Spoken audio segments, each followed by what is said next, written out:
이것이 이태 전의 우리 마을입니다. 우리 마을은 너무나 가난했었죠.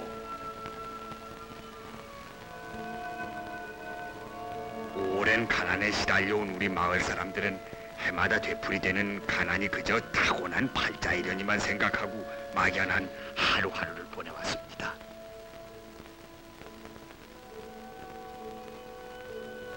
더욱이 가을이 가고 겨울을 맞으면 할 일이 없다는 핑계로 장기 뛰기가 아니면 낮잠을 자고 걸핏하면 그 술래기다 담배내기다 해서 화투놀이가 일쑤였습니다. 그려.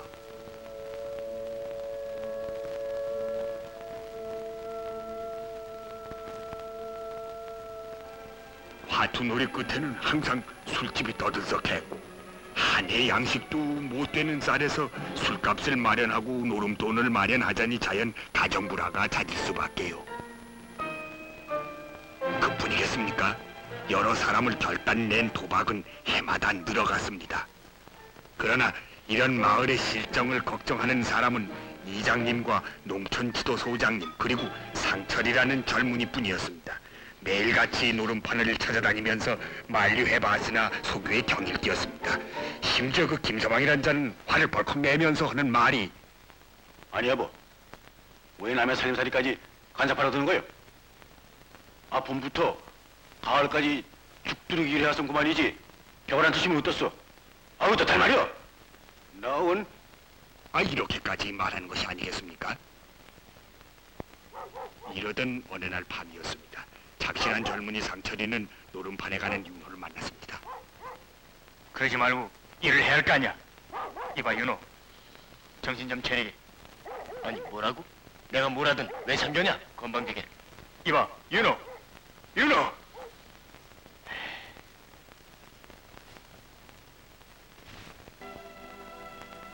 며칠 후 이장님의 주선으로 동리 사람들이 한자리에 모여서 스스로가 지금까지의 일을 반성해보는 기회를 갖게 됐습니다. 우리는 일을 해야 합니다. 놀기 때문에 우리는 가난하고 놀기 때문에 이런 불상사가 일어난 것입니다. 아무리 농한기라 할지라도 일을 해야 합니다. 놀았어야 되겠습니까? 이장님, 일을 하면 잘 살게 되는 거 알지만 이 추운 겨울에 뭘 합니까? 또 뭐 할 게 있습니까? 왜 할 일이 없습니까? 가만히 자고 새길 꼬는 것은 이게 아닌가요? 할 일은 얼마든지 있습니다. 이렇게 마을을 위해서 애쓰고 있는 이장님의 간곡한 말에 마을 사람들은 부지런히 일할 것을 다짐하면서 지금까지 소홀히 여겨왔던 우리 군의 농촌 지도소의 지도를 착실히 밟기로 했답니다.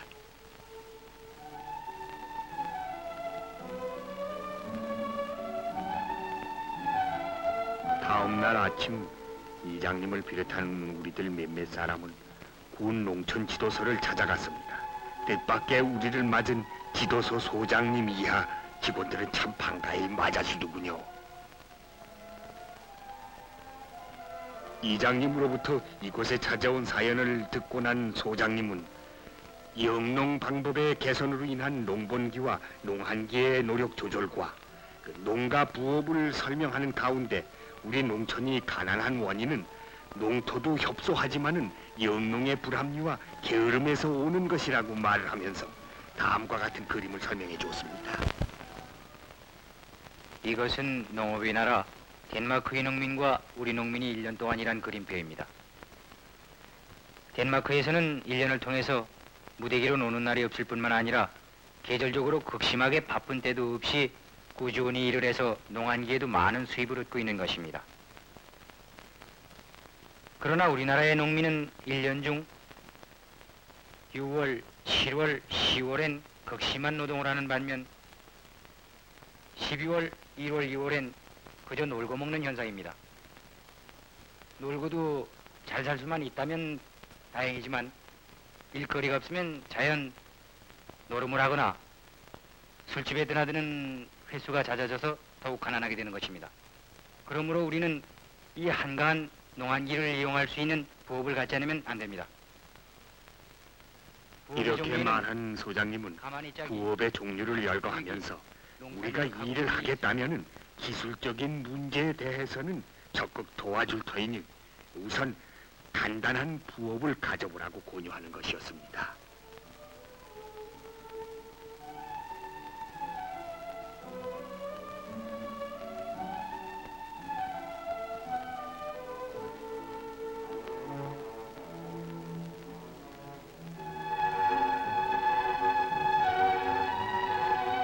소장님의 말에 힘을 입어 일할 것을 결심을 하고 지도서를 나오긴 했으나 우선 가만히를 짜고 새끼를 꼰다손 치더라도 가만히 틀 새끼들은 어떻게 마련을 하고 가축들이 어떻게 얻어질 것인가가 문제였었죠. 구구한 의견들이 오고 간 끝에 이장님과 상철이는 나중에 마을 사람들에게서 살림이 좀 펴지면 이자 없이 그대로 받기로 하고 각각 쌀 5가마씩을 내기로 했습니다. 아, 이 얼마나 고마운 일이었겠습니까?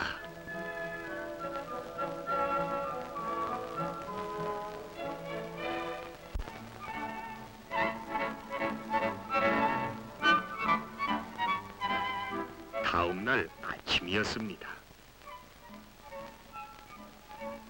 상철이와 이장님이 낸 쌀은 여러 가지 가축과 가만히 틀 새끼들을 사기 위해서 시장으로 실려갔습니다.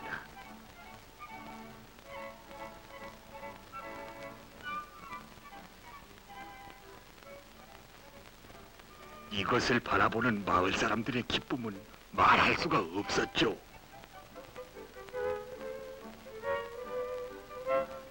주인 없이 버려둔 돼지우리가 새롭게 고쳐졌습니다. 어떤 집에서는 토끼장을 만들고 또 어떤 집에서는 닭장도 수리했습니다. 그뿐이겠습니까? 광 속에 오래 묵혀두었던 새끼 틀이며 가만히 틀 손질도 있죠.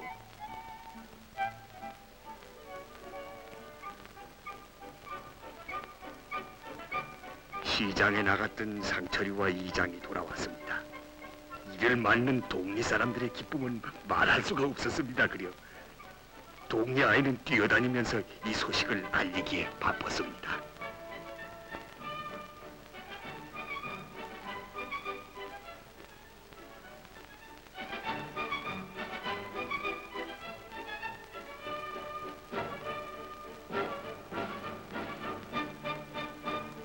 실려온 가축과 농기구는 마을 사람들의 희망에 따라서 붕괴가 됐습니다. 모두가 하지 않은 것들이었지만은 나누어 받는 마을 사람들은 다시 한번 정성을 모아 길러보고 힘껏 일해서 지금까지의 가난을 이겨보겠다는 마음가짐을 갖는 것이었습니다.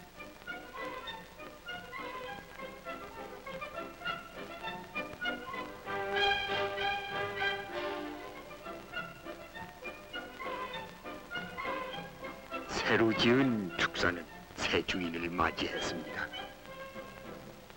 마을 사람들의 가슴에는 흐뭇한 느낌이 감돌긴 했지만은 어딘지 모르게 걱정의 빛도 엿보였습니다. 아무 탈이 없이 잘 커주기를 바라는 마음에서였겠죠. 시간이 흐를수록 가축들은 커갔습니다. 극히 적으나마 노력의 결과로 수입도 늘었답니다. 그리고 사람들의 마음도 살쪄갔습니다.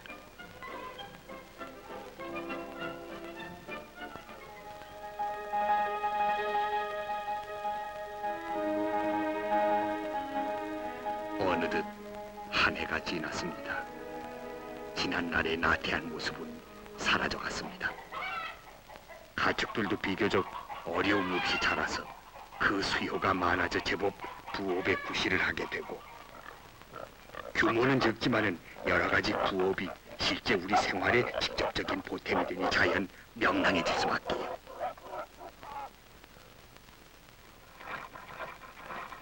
상철이 집에서는 항상 온 식구가 노는 사람 없이 가만히를 치고 새끼를 꼬아 많은 수입을 올렸습니다. 그러던 어느 날 이장님과 김서방이 상철이를 찾아왔습니다. 그래. 상철이 뭐라나? 어휴, 어서 들어오세요.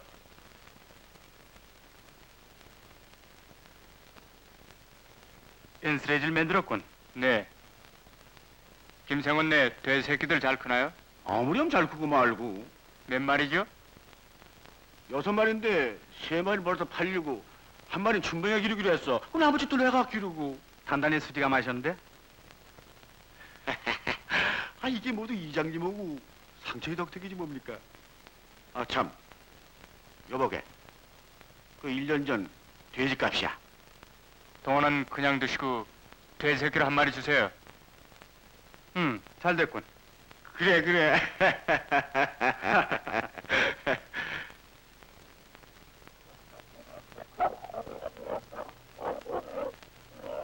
어서 가져가게. 동원은 더 많이 팔아서 드릴게요. 그래 어서 가져가. 안녕히 계세요. 응. 아버지? 왜? 오늘은 알을 3개나 더 났어요. 그래야지. 예. 저도 한 마리 주세요. 어? 내가 키우려고 했더니 다 뺏기는군 그래. 그 대신 돈이 생기지 않아요? 그렇지.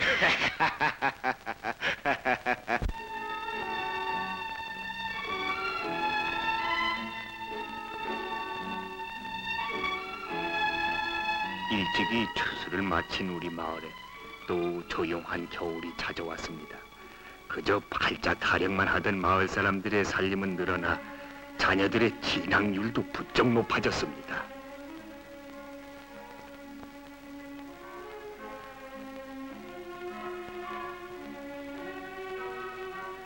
이태 전만 하더라도 노름이나 하고 술이나 마시던 김서방은 아주 딴 사람이 됐죠.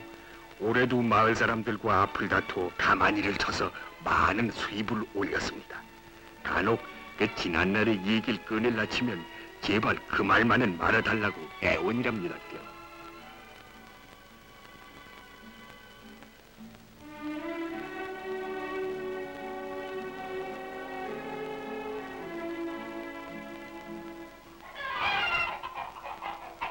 그리고 김서방 딸 분이는 지난 여름에 병으로 많은 닭이 희생되긴 했으나 정성을 모아 기른 닭이 50마리가 넘는다나요? 제 혼숙감은 모두 제 손으로 장만한다지 뭡니까? 그리고 또 분이 어머니는 갓난아이가 달렸지만 놓을 수 없노라면서 잔망을 뜨고 있습니다. 명년 봄에 누에를 쳐본다고요. 그리고 분이 방에선 마을 처녀들이 모여 앉아서 농촌 지도서의 생활 지도사로부터 토끼 요리와 털을 만드는 법을 배우기 열중입니다. 토끼를 기른다는 게 얼마나 유익한 일입니까? 고기는 우리에게 영양을 주고 가죽은 우리를 따뜻하게 해주니 말입니다.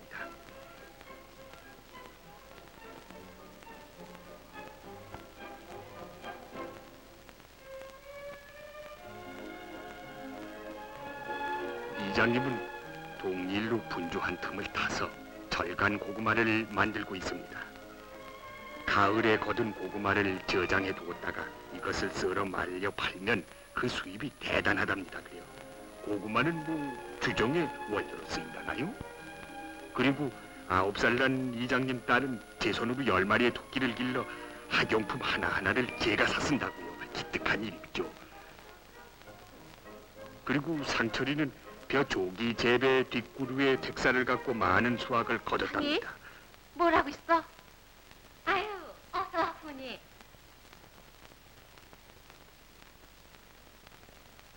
어머니 어디 가셨어? 응, 협동잡에 잠깐.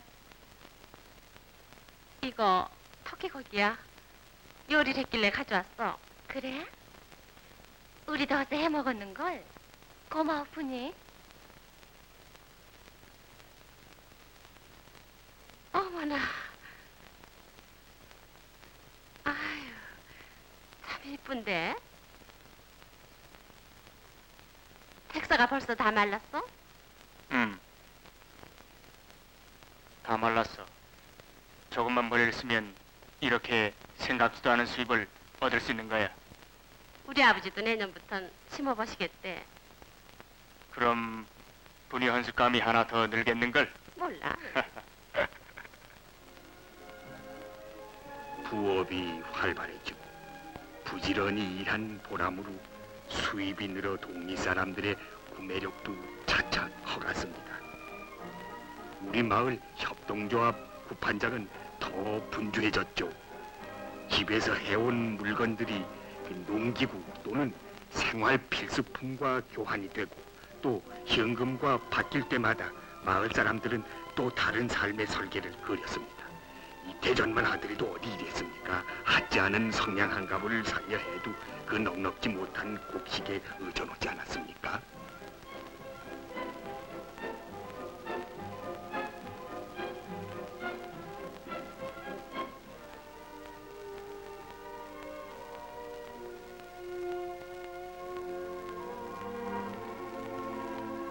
살림은 펴졌으나 우리에게는 또 하나의 어려움이 가려놓였습니다.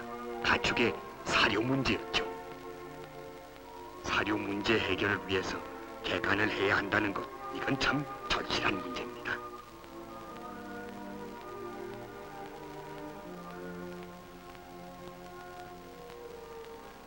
우리 마을이 이렇게 잘 사는 마을이 되리라고는 누가 믿었겠습니까? 이것이 모두 여러분의 노력하신 결과입니다. 그러나 우리는 아직 사료 문제 해결을 보지 못하고 있습니다. 한 평의 땅이라도 더 넓혀서 이 마을을 잘 사는 마을로 만들어 보십시다.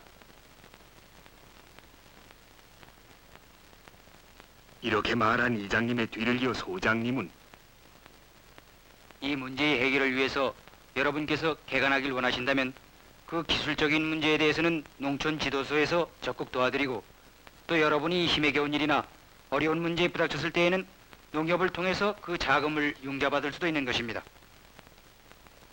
이렇게 말한 소장님의 말에 격려돼서 마을 사람들은 비교적 한가한 이 겨울에 놀고 있는 땅을 개간하기로 합의를 보았습니다.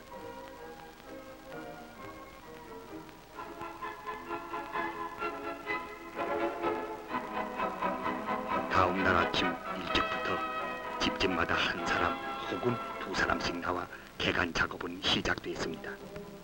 이날 우리가 개간한다는 소식을 전해들은 도농촌진흥원장님과 군수영감님도 이 자리에 나와서 우리를 격려해 주었답니다.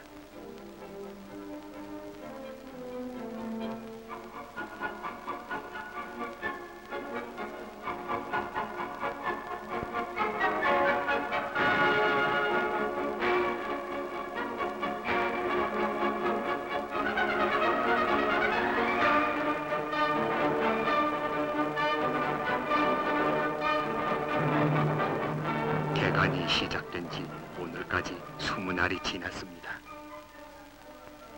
때로는 눈보라가 몰아치고 때로는 땅이 얼어 괭이가 들킬 때도 있었으나 한 평이라도 더 잃어보겠다는 마을 사람들의 한결같은 마음으로 황무지였던 산은 밭으로 피어나갔습니다.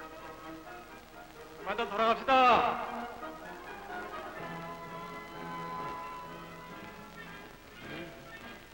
내려갑시다. 오늘도 해진 뒤에 일이 끝났으나 마을 사람들은 조금도 필요한 줄 몰랐습니다. 머지않아 새 땅을 얻게 되리라는 기쁨에 찬 마을 사람들의 소리는 먼 산에 메아리 쳤습니다. 분이 피곤하지 않아? 아니, 나 분이에게 줄 게 하나 있는데. 뭔데?